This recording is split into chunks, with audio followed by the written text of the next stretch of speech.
Hello and good morning to all of you. मैं आशा करती हूँ आप सब बिल्कुल ठीक होंगे और आप सभी का स्वागत है हमारे channel current affairs by Ravi पे। तो फ्रेंड्स, ये है हमारी डेली करंट अफेयर्स की क्लास और यहाँ पर हम हर दिन मोस्ट इम्पॉर्टेंट टॉप 12 न्यूज़ को डिस्कस करते हैं along with the explanation and revision.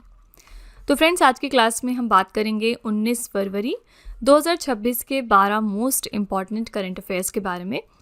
यहाँ पर आप किसी भी एग्ज़ाम की तैयारी कर रहे हैं अगर इनमें से, तो आपके लिए ये हमारे सेशंस बहुत हेल्पफुल साबित होंगे क्योंकि हम इन्हीं एग्ज़ाम्स को टारगेट करते हैं।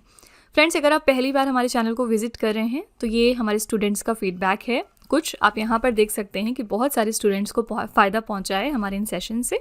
तो प्लीज़ आप कम से कम 10 दिन का एक ट्रायल देकर हमें ज़रूर देखिएगा और फिर आपको खुद रियलाइज़ होगा कि किस तरह से करंट अफेयर्स में जो आपका स्कोर है, जो इस पर आपकी पकड़ है, वो बेहतर होती जाएगी विथ टाइम। ओके, तो चलिए फिर बिना देरी करे हुए आज का अपना सेशन हम शुरू कर लेते हैं।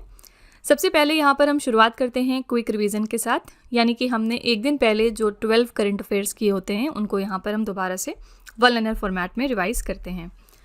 तो फ्रेंड्स, कल का हमने पहला प्रश्न किया था, गेल इंडिया लिमिटेड के नए अध्यक्ष और प्रबंध निदेशक कौन बन गए हैं? इनका नाम है मिस्टर दीपक गुप्ता।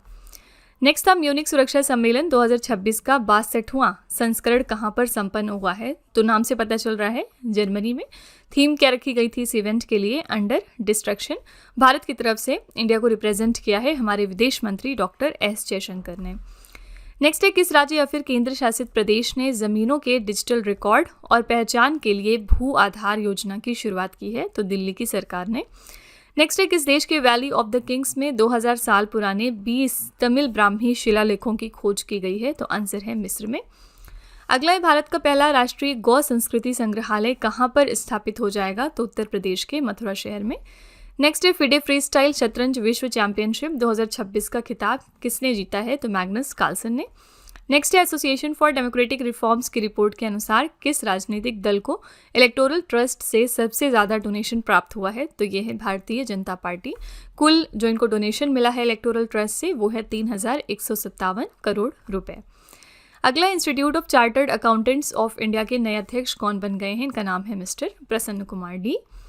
अगला है, अपनी व्यापक शहरी नीति का मसौदा तैयार करने और उसे मंजूरी देने वाला भारत का पहला राज्य कौन सा बना है? ये है केरल।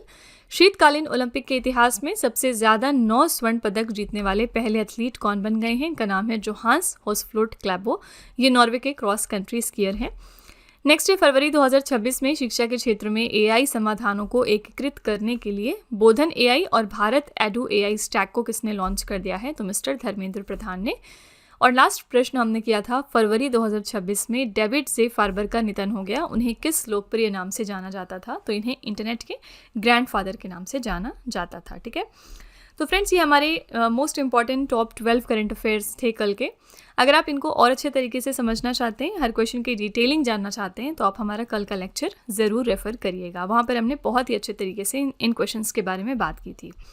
बाकी चलिए फिर आज की अपनी क्लास हम स्टार्ट कर लेते हैं और देखते हैं कि आज के टॉप 12 करंट अफेयर्स कौन से हैं।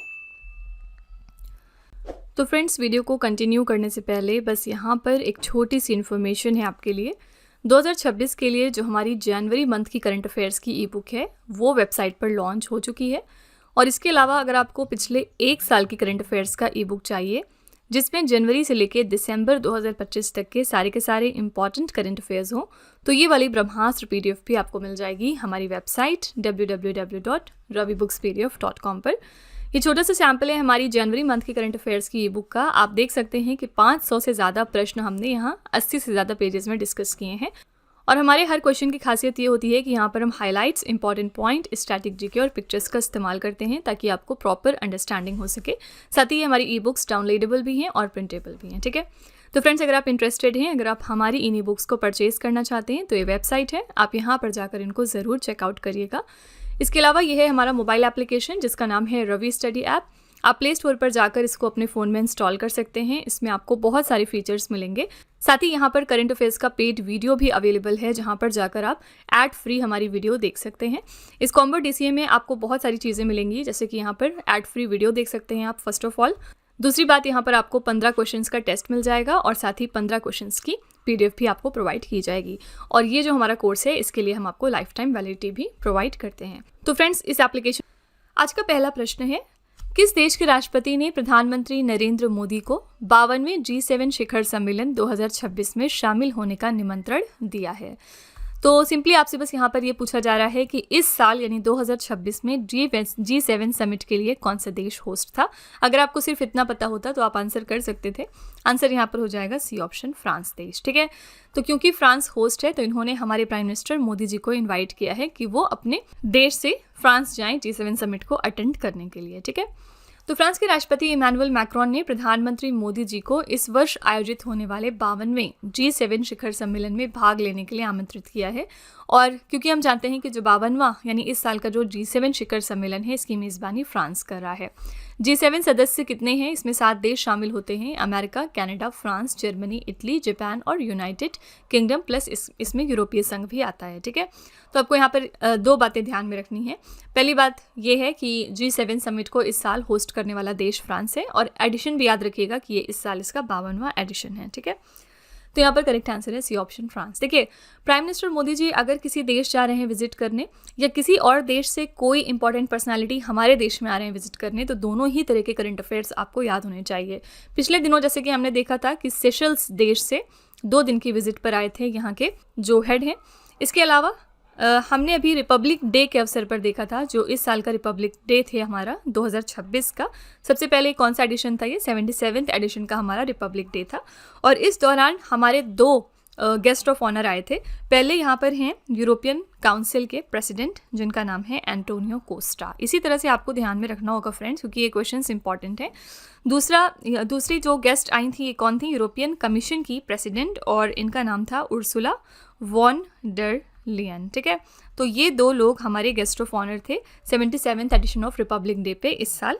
फिर अगर हमने बात करी है रिपब्लिक डे की, तो आपको फ़ौरन से याद आना चाहिए कि यहाँ पर इस साल कितने पद्मा अवार्ड्स डिस्ट्रीब्यूट हुए थे? 131 पद्मा अवार्ड्स।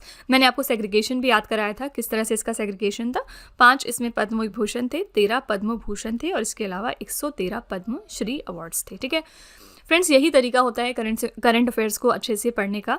आपको हर चीज़ को कनेक्ट और रिलेट करते रहना है, अदरवाइज आप भूलते चले जाएंगे। ठीक है, तो आपको यहाँ पर इन दोनों गेस्ट ऑफ ऑनर के नाम ध्यान में रखने हैं, और इसके अलावा आपको पद्मा अवार्ड्स याद रखने हैं कितने थे और इनका सेग्रीगेशन किस तरह था। ठीक है, चलिए फ्रेंड्स, यहाँ पर हम कुछ इंपॉर्टेंट शिखर सम्मेलन एक बार रिवाइज कर लेते हैं जो 2026 में हो रहे हैं या फिर होने वाले हैं। वैश्विक AI इम्पैक्ट शिखर सम्मेलन के लिए मेज़बान जगह कौन सी है? भारत का नई दिल्ली। विश्व सरकार शिखर सम्मेलन 2026 के लिए होस्ट है UAE का दुबई।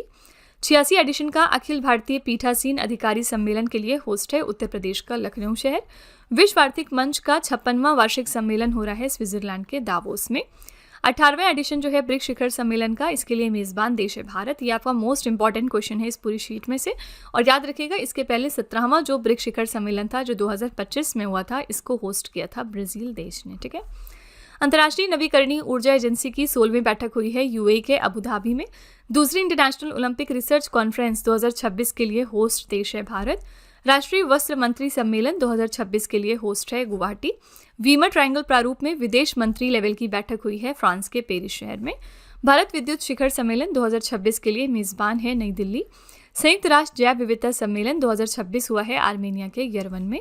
भ्रष्टाचार के खिलाफ संयुक्त राष्ट्र कन्वेंशन का 11वां सम्मेलन ऑर्गेनाइज किया गया कतर के दोहा में। और संयुक्त राष्ट्र पर्यावरण सभा की 7वीं बैठक हुई है केन्या के नायरोबी में। ठीक है, तो जो भी इंटरनेशनल लेवल के शिखर सम्मेलन होंगे या फिर जो नेशनल लेवल के कॉन्फ्रेंसेज होते रहते हैं, उनका जो वेन्यू है वो आपको ध्यान में रखना चाहिए। ठीक है, क्वेश्चन नंबर 2 पे चलते हैं। भारत की पहली अंडर वाटर जुड़वा ट्यूब सड़क और रेल सुरंग का निर्माण किस नदी के नीचे किया जाएगा? जब भी कोई चीज़ पहली बार होगी तो आपके एग्जाम के लिए इंपॉर्टेंट है। इंडिया की ये पहली under water twin tube road and rail tunnel है, और इसको कंस्ट्रक्ट किया जा रहा है ब्रह्मपुत्र रिवर के नीचे। ठीक है, बी ऑप्शन यहाँ पर बिल्कुल करेक्ट है। आर्थिक मामलों की मंत्रिमंडलीय समिति ने लगभग 33.7 किलोमीटर लंबी 4 लेन वाली इस परियोजना की मंजूरी दी है। इसमें नदी के नीचे लगभग 15.79 किलोमीटर लंबी दोहरी सुरंग का निर्माण भी शामिल है। इसी बुनियादी ढांचागत परियोजना पर 18,662 करोड़ रुपए की लागत आएगी। ये आपको वैल्यू नहीं याद रखनी, सिर्फ नॉलेज के लिए है।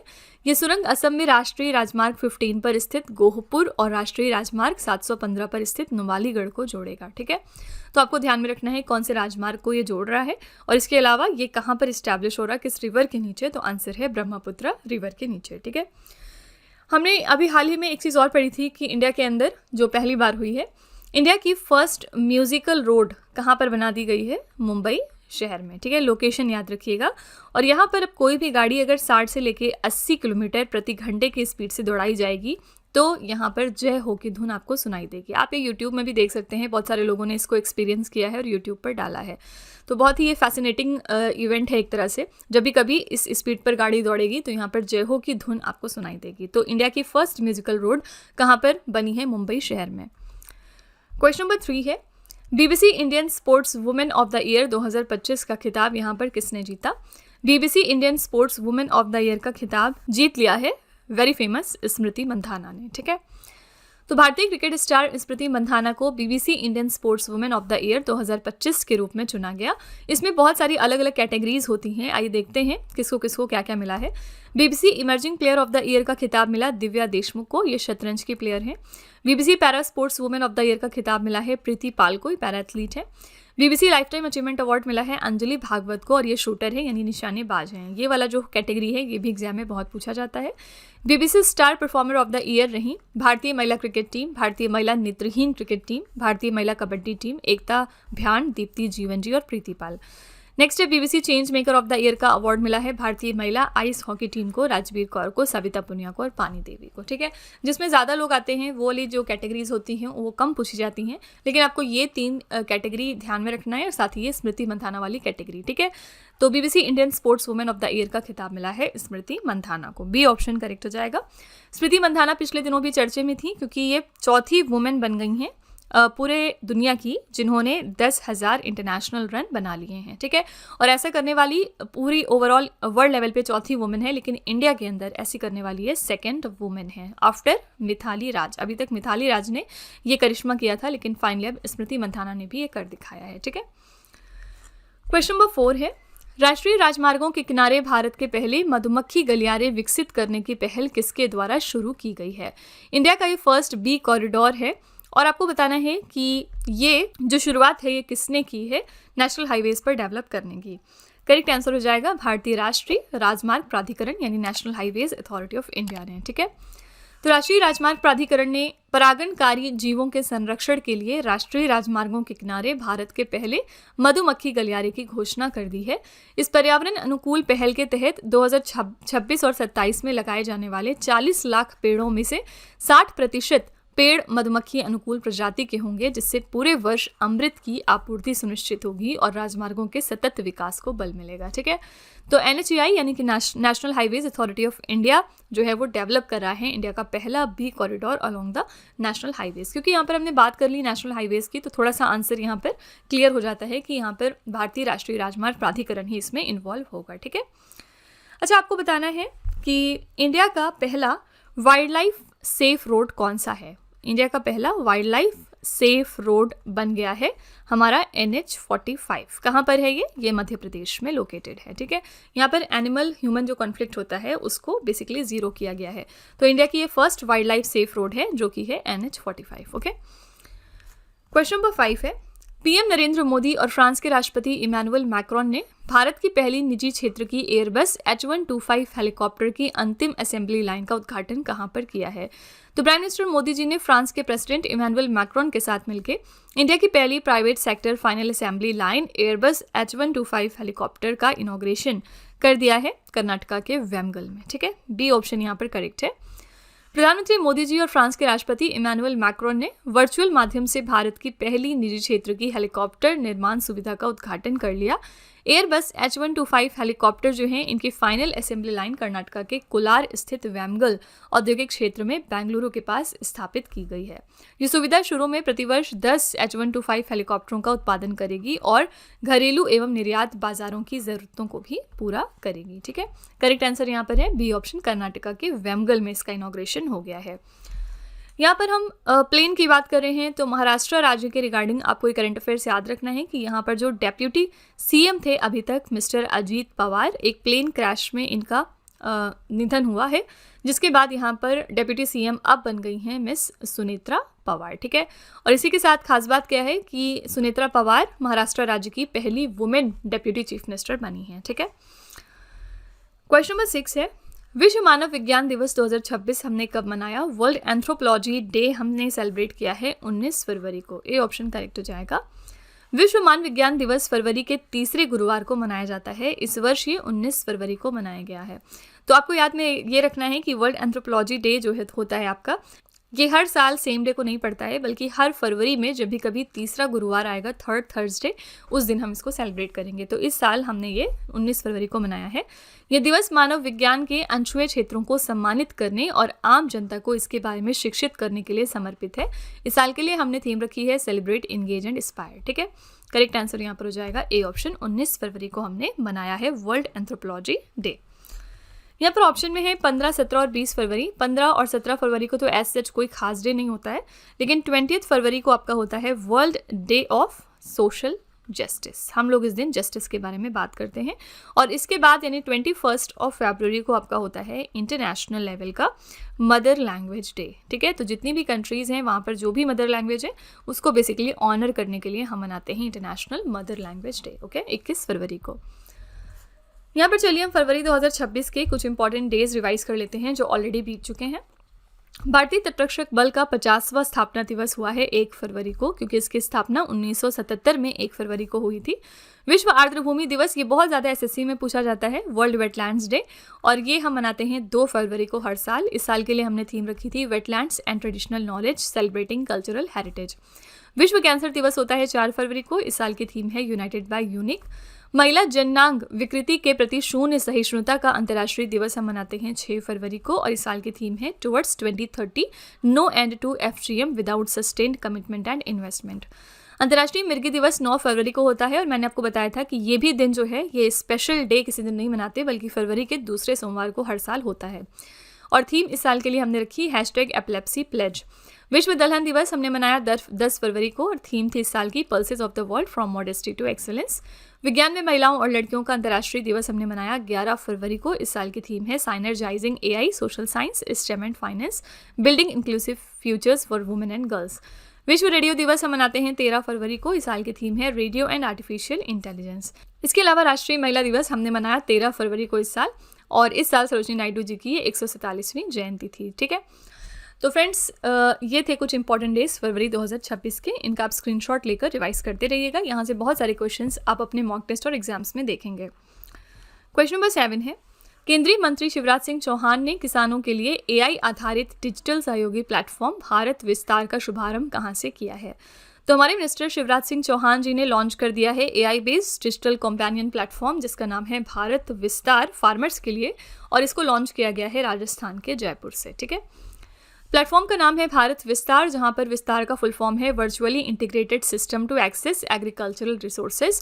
इसके उद्घाटन करता है केंद्रीय कृषि और किसान कल्याण मंत्री मिस्टर शिवराज सिंह चौहान।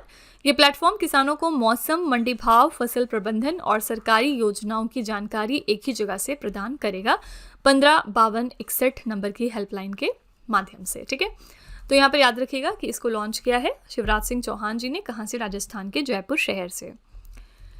नेक्स्ट है, तेलंगाना के मुख्यमंत्री ए रेवंत रेड्डी ने फरवरी 2026 में बायो एशिया 2026 शिखर सम्मेलन के 23वें संस्करण का उद्घाटन कहाँ से किया है? तो चीफ मिनिस्टर तेलंगाना के हैं ए रेवंत रेड्डी, और इन्होंने इनॉग्रेट कर दिया है बायो एशिया 2026 का समिट, जो इस साल इसका 23rd एडिशन था।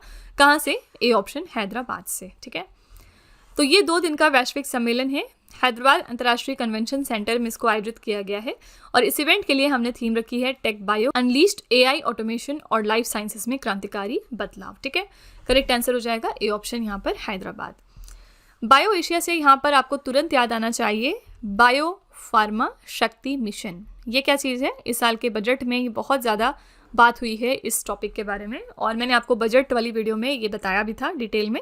बायो फार्मा शक्ति जो है वो इस साल के बजट में डिस्कस हुआ एक मिशन है, और इसके लिए लागत तैयार की गई है 10,000 करोड़ रुपए। 5 सालों के लिए ये प्रोग्राम रहने वाला है। और पर्पज़ क्या है कि जो हमारा फार्मास्यूटिकल इंडस्ट्री है उसको मजबूत करना, उसको और बेहतर बनाना। ठीक है, तो अगर आपसे पूछा जाए कि शक्ति नाम का जो मिशन है इस साल के बजट में जो जिसके बारे में बात हुई है, ये किस सेक्टर से रिलेटेड है, तो फार्मास्यूटिकल इंडस्ट्री से। ठीक है, नेक्स्ट है लगातार दूसरी बार प्रतिष्ठित बेलिंडा क्लार्क अवार्ड 2025 और 26 से किसे सम्मानित किया गया है?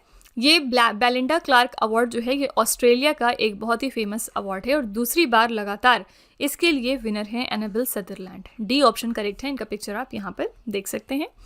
ऑस्ट्रेलियाई स्टार ऑलराउंडर हैं एनाबेल सदरलैंड, इनको लगातार दूसरी बार प्रतिष्ठित बेलिंडा क्लार्क अवार्ड से सम्मानित किया गया। ये ऑस्ट्रेलिया में महिलाओं के लिए सबसे बड़ा वार्षिक क्रिकेट पुरस्कार है जो पिछले 12 महीनों में उनके उत्कृष्ट प्रदर्शन के लिए दिया गया है। ठीक है, करेक्ट आंसर यहाँ पर हो जाएगा डी ऑप्शन एनाबेल सदरलैंड। यहाँ पर ऑप्शंस में एलिसे पेरी हैं, एशले गार्डनर हैं और मेग लैनिंग है। जैसा कि मैंने आपको बताया कि ये एक ऑस्ट्रेलिया का अवार्ड है, तो इसलिए यहाँ पर जो ऑप्शंस हैं ये भी सारे ऑस्ट्रेलिया के ऑप्शंस हैं, यानी ऑस्ट्रेलिया की ये वुमेन प्लेयर्स हैं। ठीक है, नेक्स्ट है भारत ने राफेल विमानों में इस्तेमाल होने वाले हैमर प्रेसिजन गाइडेड हथियारों के स्वदेशी उत्पादन के लिए किस देश के साथ में समझौता कर लिया है? तो इंडिया ने ये एग्रीमेंट साइन किया है फ्रांस देश के साथ, जिसके बाद अब इंडिजिनस तरीके से हैमर प्रेसिशन गाइडेड वेपन्स को हम प्रोड्यूस करेंगे जो कि राफेल एयरक्राफ्ट में यूज़ होते हैं। तो इसका पूरा नाम है highly agile modular munition extended range. इसके तहत भारत इलेक्ट्रॉनिक्स लिमिटेड और फ्रांस की सैफरन भारत में हैमर प्रेसिजन गाइडेड हथियार बनाने के लिए एक जॉइंट वेंचर बनाएंगे। भारत में हैमर मिसाइल का प्रयोग राफेल फाइटर प्लेन के जरिए किया जाता है और इसकी मारक क्षमता लगभग 60 से लेकर 70 किलोमीटर तक है। ठीक है, करेक्ट आंसर यहाँ पर हो जाएगा फ्रांस देश। पिछले दिनों हमने फ्रांस के साथ एक और डील साइन की थी जिसमें हमने डिसाइड किया था कि 114 राफेल फाइटर जेट्स हम परचेज करेंगे फ्रांस देश से। नंबर याद रखिएगा, 114 यहाँ पर राफेल की बात हुई है, जिससे कि जो हमारी इंडियन एयरफोर्स है वो और बेहतर हो जाएगी और मजबूत होती जाएगी। ठीक है, क्वेश्चन नंबर 11 है T20 क्रिकेट के इतिहास में 700 विकेट लेने वाले दुनिया के पहले गेंदबाज कौन बन गए हैं? तो फर्स्ट बॉलर कौन है in the history of T20 cricket जिन्होंने 700 विकेट्स ले लिए हैं? आंसर हो जाएगा सी ऑप्शन राशिद खान। कौन से देश के प्लेयर हैं? अफगानिस्तान टीम के ये कप्तान हैं। इन्होंने ये ऐतिहासिक उपलब्धि T20 वर्ल्ड कप 2026 के दौरान यूएई के खिलाफ खेले गए मैच में हासिल की है। राशिद खान ने उपलब्धि अपने 518वें T20 मैच में हासिल की है। ठीक है, करेक्ट आंसर यहाँ पर हो जाएगा सी ऑप्शन राशिद खान। ये अफगानिस्तान के प्लेयर हैं बेसिकली। ठीक है, और यहाँ पर ऑप्शन में है ड्वेन ब्रावो, ये कौन से देश के प्लेयर हैं? आपको याद में रखना है कि ये त्रिनिदाद एंड टोबैको देश के प्लेयर हैं। सुनील नारायण जो है ये भी त्रिनिदादियन प्लेयर है, और लसित मलिंगा को सब जानते हैं, ये फॉर्मर श्रीलंकन प्लेयर हैं। ठीक है, क्वेश्चन नंबर 12 है भारत मंडपम में आयोजित इंडिया एआई समिट में 2 प्रमुख राष्ट्रीय पहलों साही और बोध का शुभारंभ किसने कर दिया है? 2 मेजर ये नेशनल इनिशिएटिव्स हैं जिनका नाम है साही एंड बोध, और इनका इनॉग्रेशन किया है जेपी नड्डा जी ने। कहाँ पर? इंडिया एआई समिट में, जो कि भारत मंडपम नई दिल्ली में ऑर्गेनाइज हुआ है। साही का फुल फॉर्म है strategy for artificial intelligence in health care for India. BODH का पूरा नाम है benchmarking open data platform for health AI. इन पहलों का मुख्य उद्देश्य क्या है? भारतीय स्वास्थ्य सेवा क्षेत्र में आर्टिफिशियल इंटेलिजेंस के सुरक्षित, नैतिक और समावेशी उपयोग को बढ़ावा देना। ठीक है, तो इनका इनॉग्रेशन किया है जेपी नड्डा जी ने। और कौन से ये मिनिस्टर है हमारे? तो minister of health and family welfare हैं। इसके अलावा ये हमारे मिनिस्टर हैं केमिकल्स एंड फर्टिलाइजर्स के भी। ठीक है, नरेंद्र मोदी हमारे प्राइम मिनिस्टर हैं। अश्विनी वैष्णव जो हैं इनके पास 3 इंपॉर्टेंट पोर्टफोलियोज हैं फिलहाल मोदी 3.0 कैबिनेट में। पहला यहाँ पर हो गया, ये हमारे रेलवे मिनिस्टर हैं। दूसरे ये हमारे मिनिस्टर हैं इलेक्ट्रॉनिक्स एंड आईटी के लिए, और तीसरी बात ये हमारे मिनिस्टर हैं इंफॉर्मेशन एंड ब्रॉडकास्टिंग के लिए। ठीक है, और यहाँ पर एस जयशंकर हैं, ये हमारे मिनिस्टर हैं एक्सटर्नल अफेयर्स के लिए। ठीक है, तो इस तरह से पोर्टफोलियोज पता होने चाहिए आपको कि कौन से लोग हमारे कौन से मिनिस्टर हैं। फाइन, तो फ्रेंड्स ये थे आज के हमारे top 12 current affairs. I really hope कि आपको ये सारे क्वेश्चंस अच्छे से समझ में आ गए होंगे, और इन केस अगर आपको कोई कन्फ्यूज़न है तो आप कमेंट में पूछ सकते हैं। चलिए फिर आपके टेस्ट पर चलते हैं। यहाँ पर हम आपके लिए एक छोटा सा 3 क्वेश्चन का टेस्ट रखते हैं ताकि आप खुद को एनालाइज कर सकें। पहला प्रश्न है आपके लिए, किस देश के राष्ट्रपति ने प्रधानमंत्री मोदी जी को 52वें G7 शिखर सम्मेलन 2026 में शामिल होने का निमंत्रण दिया है? दूसरा प्रश्न है BBC Indian sports women of the year 2025 का खिताब यहाँ पर किसने जीता है। और तीसरा प्रश्न है भारत की पहली अंडर वाटर जुड़वां ट्यूब सड़क और रेल सुरंग का निर्माण किस नदी के नीचे किया जाएगा। फ्रेंड्स, ये 3 क्वेश्चंस हैं आपके लिए एज अ होमवर्क। इनका जवाब आपको कमेंट में जाके लिखना है। और इसी के साथ हमारी क्लास यहाँ पर एंड होती है। आई रियली होप कि आपको हमारी क्लास पसंद आई होगी। अपना फीडबैक आप कमेंट में ज़रूर लिखिएगा। इनकेस आपको लगता है कि ये सारे क्वेश्चंस आपको कहीं ना कहीं दिख रहे हैं आपके मॉक टेस्ट या एग्जाम्स में या समवेयर एल्स, तो प्लीज़ आप एक छोटा सा रिव्यू हमारे कॉमेंट में डाल दिया करिए, जिससे कि जो हमारे दूसरे व्यूवर्स हैं उन्हें भी हमारे ऊपर ट्रस्ट करने में आसानी हो सके। तो फ्रेंड्स, इसी तरह के बेस्ट क्वालिटी कंटेंट और अच्छी प्रिपरेशन के लिए हमारे चैनल के साथ जुड़े रहिए। मिलते हैं अगली क्लास में एक और इम्पॉर्टेंट टॉपिक के साथ। Till then stay tuned. Thank you so much for watching. Also don't forget to like, share and subscribe our channel. तो फ्रेंड्स, वीडियो को एंड करने से पहले बस यहाँ पर एक छोटी सी इन्फॉर्मेशन है आपके लिए। 2026 के लिए जो हमारी जनवरी मंथ की करंट अफेयर्स की ई बुक है वो वेबसाइट पर लॉन्च हो चुकी है। और इसके अलावा अगर आपको पिछले 1 साल की करंट अफेयर्स का ई बुक चाहिए, जिसमें जनवरी से लेके दिसंबर 2025 तक के सारे इंपॉर्टेंट करंट अफेयर्स हों, तो ये वाली ब्रह्मास्त्र PDF भी आपको मिल जाएगी हमारी वेबसाइट www.ravibooks.pdf.com पर। ये छोटा सा सैम्पल है हमारी जनवरी मंथ की करंट अफेयर्स की ई बुक का। आप देख सकते हैं 500 से ज़्यादा क्वेश्चंस हमने डिस्कस किए हैं कुल 80 से ज़्यादा पेजेस में। और हमारी हर क्वेश्चन की खासियत क्या है कि यहाँ पर हम highlights, important point, static GK और पिक्चर्स का इस्तेमाल करते हैं ताकि आपको प्रॉपर अंडरस्टैंडिंग हो सके। इन सारी ई बुक्स को आप डाउनलोड और प्रिंट भी करवा सकते हैं, ठीक है। तो फ्रेंड्स, अगर आप इंटरेस्टेड हैं, अगर आप हमारी ई बुक्स को परचेज़ करना चाहते हैं, तो ये वेबसाइट है, आप यहाँ पर जाकर इनको ज़रूर चेकआउट करिएगा।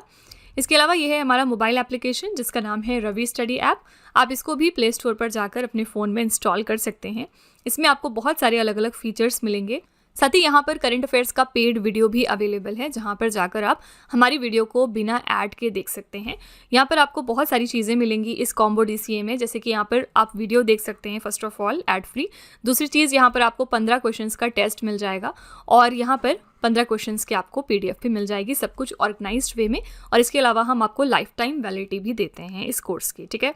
तो फ्रेंड्स, आप इस एप्लीकेशन को हमारे अपने फ़ोन में ज़रूर इंस्टॉल करिएगा। ये आपको आपकी प्रिपरेशन में बहुत हेल्प करेगा।